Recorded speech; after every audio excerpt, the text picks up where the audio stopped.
बहावलपुर से निकलने का वक्त आ गया। घर वालों से इजाज़त लेकर और हल्का फुल्का नाश्ता करके निकल पड़े। अगली मंजिल थी सिंध का शहर खैरपुर।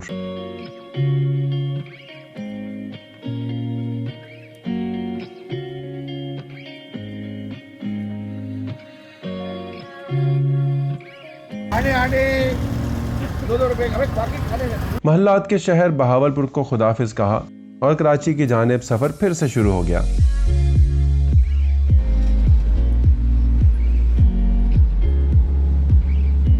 गन्ने का मौसम था तो गन्ने की ट्रॉलीज देखने के बाद गुड़ लेना तो बनता ही था।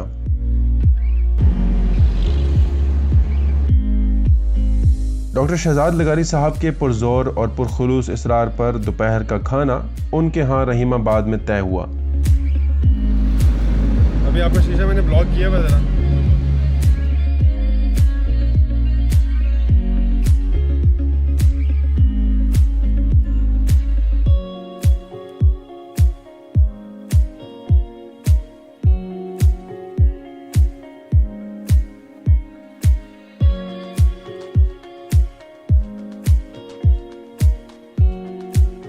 चौक बहादुरपुर रहीम यार खान में मीडिया कवरेज के लिए ब्रेक लगाई।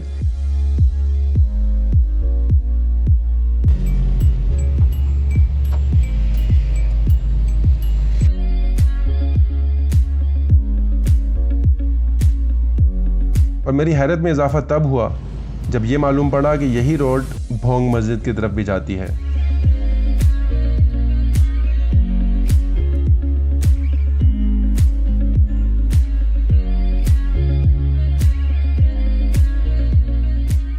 कम चौड़ी लेकिन खूबसूरत सड़क पर लोगों को खुश होता देखते देखते डॉक्टर शहजाद लगारी साहब के फार्म पर पहुंचे।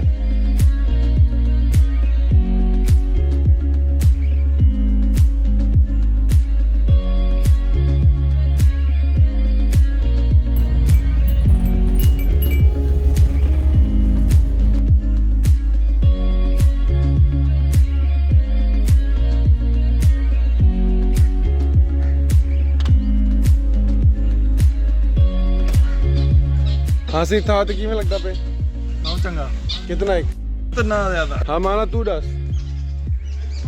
किमें लगता पे पुरतपाक इस्तकबाल और खलूस ने एनर्जी सी भर दी। सर कैसा लग रहा है हमें यहाँ आके? बहुत अच्छा सर। मैं तो आपको इसलिए मंगाया कि अब इंशाल्लाह हर साल जो है वो यहाँ पे बाइक से अब आपने आइस ब्रेक कर दिया तो बस आप तैयार रहेंगे, हर साल हम आपके पास आया करेंगे। हमने जाते सुबह नाश्ता नहीं किया। बड़ा अच्छा। और वो जो शॉपिंग बैग्स जो रखे हैं वो भी रखे। जो मर्जी पसंद कर वो खड़े हैं इधर बिल्कुल।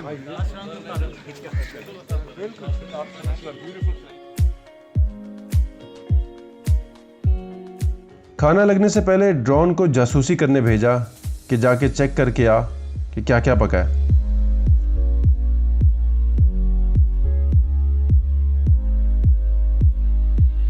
बस यूं कहिए कि क्या नहीं था इस दावत में। खाना खाते ही पतली गली से कुछ यूं निकले कि जैसे किसी खास मिशन पर थे। जी हाँ, मिशन था मस्जिद भोंग मिशन। ऑफ रोडिंग कर रहे हैं भाई साहब।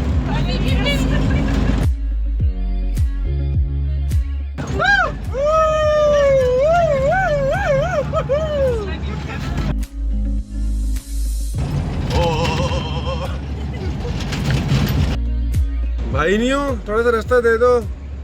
भाई नहीं हो। मैंने ऐसा नहीं। माला कई सालों से इस मस्जिद को देखने का इरादा कर रही थी। अल्लाह ने उसकी और हमारी ख्वाहिश हेरिटेज मोटरिंग क्लब की 10th रैली और फिर डॉक्टर शहजाद लगारी की तवस्सुत पूरी कर दी और फिर भोंग मस्जिद आ गई।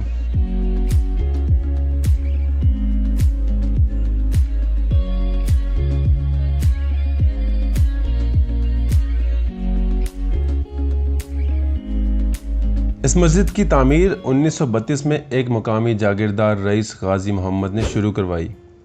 ये मस्जिद ईरानी, हस्पानवी और उस्मानी फ़न तामीर का मिलाप दिखाई देती है। पंजाब हुकूमत ने सूबे में सयाहत को फ़रोग़ देने के लिए इस मस्जिद को सकाफ़ती विरसा भी करार दिया है। भोंग मस्जिद तहसील सादकाबाद ज़िला रहीम यार खान में वाक़ एक गांव भोंग में वाक़ है। ये मस्जिद बहावलपुर से 240 किलोमीटर और रहीम यार खान से तकरीबन 55 किलोमीटर दूर है। अपने उम्दा डिज़ाइन और मुनफरिद तर्ज तामीर और जाजिब नज़र खत्ताती की वजह से इस मस्जिद को ख़ास शोहरत हासिल है। सरदार रईस गाजी मोहम्मद ने यह मस्जिद 1932 में तामीर करवाना शुरू की। रईस मोहम्मद गाजी एजाजी मजिस्ट्रेट और बहावलपुर असम्बली के रुकन भी रहे। मस्जिद की तामीर के लिए ऑस्ट्रेलिया, हंगरी, इटली और दीगर ममालिक से संगे सुर्ख, संगे मरमर, संगे खारा, संगे सुरमई और संगे सयाह मंगवाए गए। इन पत्थरों को काटने और तराशने वाले, टाइलों पर फूल बनाने वाले, मीनाकारी और खताती करने वाले, संदल की लकड़ी पर बारीक और नफीस काम करने वाले, गुलकारी करने वाले, सोने के फूल बनाने वाले सैकड़ों कारीगरों की खिदमत हासिल की गईं। ये मस्जिद 1932 से 1982 तक तकरीबन 50 साल में मुकम्मल हुई। इन 50 सालों में हज़ारों कारीगरों ने मस्जिद की तामीर में हिस्सा लिया, जिनका ताल्लुक पाकिस्तान और इंडिया से था। उस वक्त सादकाबाद से भोंग तक मुनासिब ज़राए नकलो हमल मौजूद न थे, न ही पुख्ता सड़क थी, लिहाजा भारी मशीनरी और तामीराती सामान सादकाबाद रेलवे स्टेशन से भोंग तक तकरीबन 20 किलोमीटर कच्चे रास्तों पर बैलगाड़ियों और ऊँटों पर लाद कर लाया जाता था। मस्जिद की तामीर के लिए कोई बाकायदा नक्शा नहीं बनाया गया था। एक खाका रईस गाजी मोहम्मद के जहन में था, जिसके मुताबिक तामीर का आगाज किया गया। रईस गाजी मोहम्मद मुख्तलिफ ममालिक में जाते, वहाँ की मसाजिद देखते और जो चीज़ पसंद आती उसके मुताबिक मस्जिद की तामीर में तब्दीली करवाते रहते। मस्जिद के तमाम दरवाजे हाथी दांत के नफीस और बारीक काम से मज़य्यन हैं। 1982 में मस्जिद की तामीर मुकम्मल हुई तो इसे बैनुल अक़वामी शोहरत हासिल हुई। दुनिया भर से सयाह इस मस्जिद को देखने आने लगे। इसकी खूबसूरती और इनफरादियत की वजह से 1986 में इसे तामीरात के शोबे में आगा खान अवार्ड भी दिया गया। 12 मई 2004 को हुकूमत पाकिस्तान ने इस मस्जिद की तस्वीर वाला डाक टिकट भी जारी किया। सो मेरी खुशकिस्मती कि मैं इस मस्जिद को देख पाया। अब अगला मिशन था खैरपुर का। वहाँ कुछ खास छोटे मेहमान हमारे इंतजार में थे, इसलिए बस भोंग मस्जिद से वापसी जरा जल्दी ही हो गई। माला भोंग मस्जिद देखकर खुश थी। माला कैमरे के सामने मत आना कहकर डराने पर बुरा नहीं मानी। मेजबान से इजाजत चाही और खैरपुर के लिए निकल पड़े।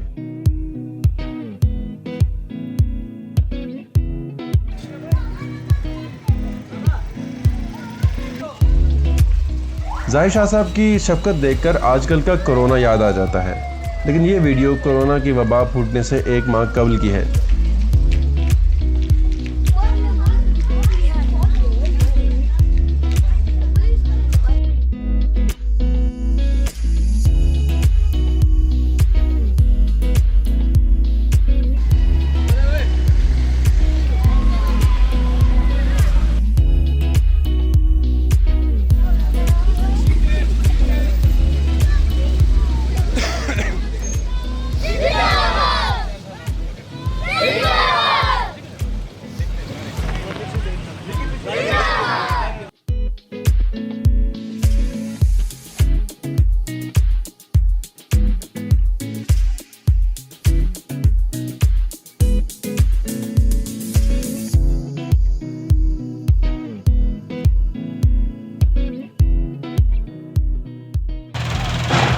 रहीमाबाद से निकल के अब यहाँ पे पेट्रोल डलवा रहे हैं हम लोग, और पेट्रोल डलवाने के बाद मोटरवे पे चढ़ेंगे और कोई 1 घंटे की मुसाफत के बाद हम लोग पहुँचेंगे कोट डीजी।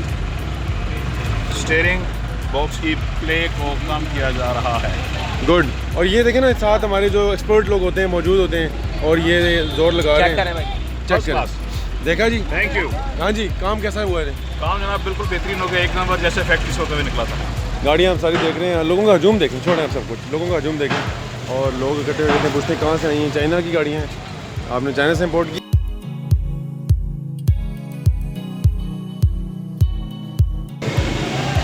इसका पेट्रोल ही पीछे डलता है, देख लें, फिर ना कहना। एंजॉय कर रहे हैं?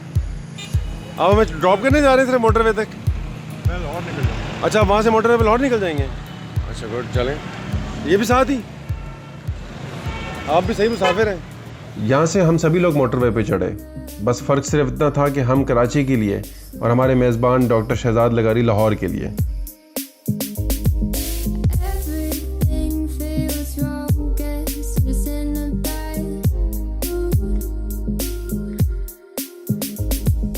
What I am actually driving right now is हमर।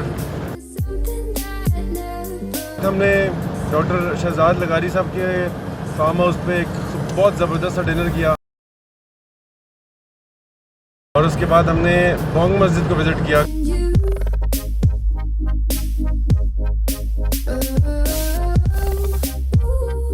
सब लोगों की वजह से शायद ये रैली हो रही है और सब लोगों की वजह से ये रैली कंप्लीट हो पा रही है। कैसा लग रहा है आपको? मकबूल साहब, सही चल रहा है सब कुछ? इससे मेरी अजीब सी मोहब्बत है। वैसे मैं आपको बताऊं, मुझे इससे मेरी पता नहीं क्यों भाइयों वाली मोहब्बत है। मैं इसके साथ बड़ा ऐसा ट्रीट कर रहा होता हूँ जैसे बड़ा भाई कर रहा होता है। हालांकि मुझे अभी इसकी उम्र का भी नहीं पता, अभी इसकी रिसेंटली शादी भी होगी, मैं तो फिर कमा रहा हूँ।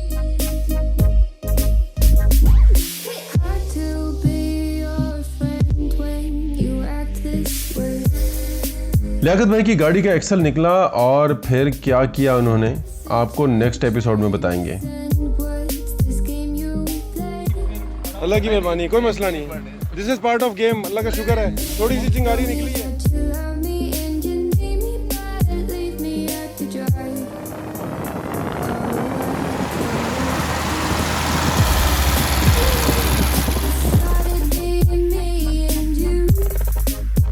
रोडी टोल प्लाजा से निकले हैं, एंजॉय कर रहे हैं। बहुत एंजॉय कर रहे हैं। इसकी गाड़ी ब्रेक डाउन हुई है।